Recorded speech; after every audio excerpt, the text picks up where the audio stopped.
Ciao a tutti ragazzi e benvenuti sul secondo tema del concorso Ticino in 60 secondi. Oggi parliamo di arte e architettura. Sigla!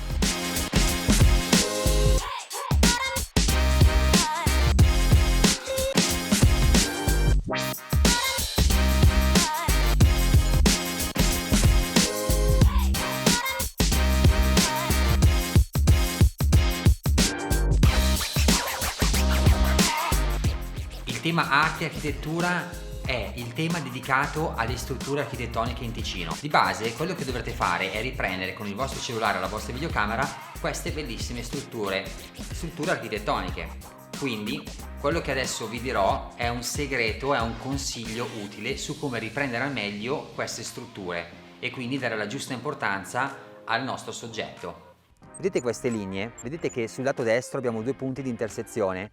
Lì l'occhio avrà il maggiore interesse nell'inquadratura, nella vostra fotografia. Chiaramente qua abbiamo il lato destro occupato dal fiore di pietra, con la nostra passeggiata verso il fiore di pietra, e a sinistra, ragazzi, abbiamo comunque una bellissima vista.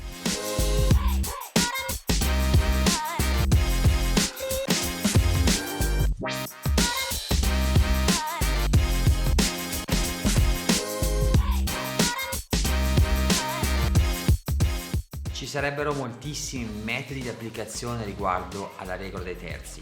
Ora non voglio soffermarmi su ogni singolo aspetto, vi lascio qua sotto il link in descrizione dove potete trovare alcune informazioni utili riguardo a questa regola e anche per oggi spero di esservi stato utile. Vi lascio qua sotto il link in descrizione se ancora non siete iscritti al concorso e ricordatevi di caricare e votare i video entro domenica. Per oggi è tutto, buona fortuna, ci vediamo al prossimo video.